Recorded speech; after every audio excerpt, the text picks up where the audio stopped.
ప్రపంచం కీర్తించదగిన సమర్థవంతమైన నాయకుడు ప్రధానమంత్రి నరేంద్ర మోడీ అని భారతీయ జనతా పార్టీ కాకినాడ రూరల్ నియోజకవర్గ కన్వీనర్ పితాని లీలావతి పేర్కొన్నారు. భారతదేశ ప్రధానమంత్రిగా నరేంద్ర మోడీ మూడవసారి ప్రమాణ స్వీకారం చేయడంతో కాకినాడ రూరల్ నియోజకవర్గ భారతీయ జనతా పార్టీ నాయకులు కార్యకర్తలు సంబరాలు జరుపుకున్నారు. ఈ మేరకు భారతీయ జనతా పార్టీ కాకినాడ రూరల్ నియోజకవర్గ కన్వీనర్ పితాని లీలావతి, కాకినాడ జిల్లా వైస్ ప్రెసిడెంట్ కవికొండల భీమశేఖర్ ఆధ్వర్యంలో కాకినాడ రూరల్ మండలం సర్పవరం జంక్షన్లో ప్రయాణికులకు కార్యకర్తలకు స్వీట్లు పంచి ఆనందం వ్యక్తం చేశారు.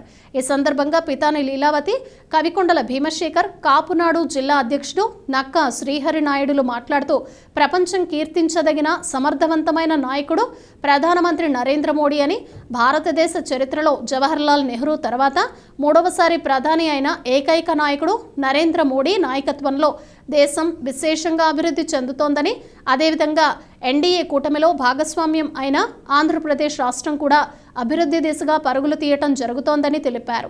ఈ కార్యక్రమంలో జిల్లా సెక్రటరీ గాజుల రోజారాణి, రూరల్ మండల అధ్యక్షుడు నండూరి సత్యబాబు, జిల్లా ఎగ్జిక్యూటివ్ మానే అన్నపూర్ణ, పరుపల్లి లక్ష్మణ్, ఓబీసీ మోర్చా నాయకులు వెంకటేష్ ప్రసాద్, కవికొండల చలపతి, మండల జిఎస్ సుధాకర్, కండిల్లి వెంకటరమణ, రమేష్, ఎస్సీ మోర్చా నాయకులు శివ, భారతీయ జనతా పార్టీ నాయకులు, జనసేన పార్టీ నాయకులు తదితరులు పాల్గొన్నారు.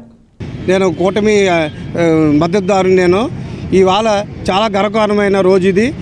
దేశంలోని ప్రధానమంత్రి అయిన ఇద్దరు ప్రధానుల్లో మొట్టమొదటి చెప్పుకోవాల్సింది గారు నెహ్రూ గారు, తర్వాత మోడీ గారు.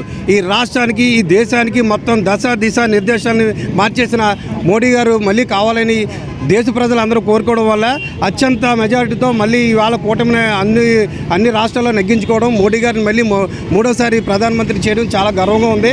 ఇవాళ మేము కాకినాడ రూరల్ అయిన సర్పవరం సెంటర్లో ఇవాళ మోడీ గారు ప్రధానమంత్రి అయిన సందర్భంగా బీజేపీ నాయకులు, కార్యకర్తలు అందరూ కూడా భారీ సంఖ్యలో వచ్చి ఇక్కడ మిఠాయిలు పంచిపెట్టడం కార్యక్రమంగా నన్ను పిలిచారు. ఈ కార్యక్రమంలో నేను పాల్పంచుకోవడం చాలా సంతోషంగా ఉంది. ఇదే కార్యక్రమం మొత్తం దేశమంతా కూడా జరుగుతుంది. ఇవాళ ఒక పండగ వాతావరణాన్ని దేశంలో కొత్తగా తీసుకొచ్చారు. మళ్ళీని ఇలాంటి ప్రధానమంత్రి మళ్ళీ దేశానికి మళ్ళీ ఇంకోసారి ప్రధానమంత్రి కావాలని అందరూ కోరుకుంటున్నారు.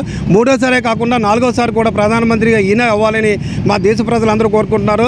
భారతదేశంలో కులాలకి, మతాలకి, ప్రాంతీయ భావాలు లేకుండా ఒక ప్రధానమంత్రి మోడీ గారి ద్వారానే సాధ్యమైంది. అది కూడా అందరికీ నమస్కారం. ఈరోజు మన భారతదేశం గర్వించదగ్గ విషయం. మూడవసారి ప్రధానమంత్రి అవడం అనేది గతంలో నెహ్రూ గారు చేశారు. మళ్ళీ ఈ రోజున మన ఏదైతే నరేంద్ర మోడీ గారు మూడోసారి ప్రమాణ స్వీకారం చేస్తున్నారో ఆ సందర్భంగా ఇక్కడ అందరికీ కూడా స్వీట్స్ అవి పంచిపెట్టి అందరితోనే ఇక్కడ పాల్పంచుకోవడం జరిగింది. అలాగే రాబోయే రోజుల్లో కూడా మన నరేంద్ర మోడీ గారు మన దేశాన్ని ఇంకా అభివృద్ధి చేస్తారని చెప్పేసి మీ అందరి తరఫున నేను ఎంతో ఆనందపడుతూ ఈ రోజున ఇక్కడ ఈ సంబరాలు చేసుకుంటున్నాం. ఇందులో మా రూరల్ కన్వీనర్ పితాని లీలావతి గారు, అలాగే మా రూరల్ మండల అధ్యక్షుడు సత్యబాబు గారు, అలాగే కరప మండల అధ్యక్షుడు మన రెడ్డి రమణేశ్వరరావు గారు, అలాగే మహిళా నాయకురాళ్ళు అందరూ కూడా ఈ రోజున ఇక్కడ పాల్పంచుకుని సర్పవరం సెంటర్లో ఎంతో ఘనంగా జరుపుకుంటున్నాం. అలాగే రాబోయే రేపు 12వ తారీఖు కూడా రాష్ట్రంలో ఈ కూటమితో, ఎన్డీఏ కూటమితో మళ్ళీ చంద్రబాబు నాయుడు గారు ప్రమాణ స్వీకారం చేయడం జరుగుతుంది. దీంట్లో పవన్ కళ్యాణ్ గారు కానీ, మన పురంధేశ్వరి గారు కానీ, మా చంద్రబాబు నాయుడు గారు కానీ వీళ్ళందరూ కూడా కలిసి మళ్ళీ రాష్ట్రాన్ని మంచి అభివృద్ధిలో తీసుకురావాలని చెప్పేసి గతంలో జరిగిన పొరపాట్లు ఏవి జరగకుండా అన్నీ పక్కాగా ఈ రాష్ట్రాన్ని డెవలప్ చేస్తారని చెప్పి మనందరూ కూడా ఆశిద్దాం. ప్రపంచం కీర్తిస్తున్న విజనరీ లీడర్, మచ్చలేని పాలకుడు, నిత్యం దేశం యొక్క సమాన స్థితిని ఉన్నతమైన స్థానంలో నిలబెట్టడం కోసం నిత్యం పనిచేస్తున్న శ్రామికుడు ప్రధానమంత్రి నరేంద్ర మోడీ గారు. భారతీయ జనతా పార్టీ ముద్దుబిడ్డ, బీసీల ఆశాకిరణం, భారతదేశపు వెన్నెముక అయినటువంటి ప్రధాని నరేంద్ర మోడీ గారు మూడవసారిగా ప్రధానమంత్రిగా ప్రమాణ స్వీకారం చేస్తున్నారు. అలాగే దేశంలో ఎన్డీఏ కూటమి, రాష్ట్రంలో ఎన్డీఏ కూటమి ప్రజలకందరికీ అందుబాటులో ఉండే విధంగా మేమందరూ జవాబుదారంతో పనిచేస్తామని చెప్పి ఈ కార్యక్రమానికి జయప్రదం చేసిన ప్రతి ఒక్కరికి కూడా ధన్యవాదములు.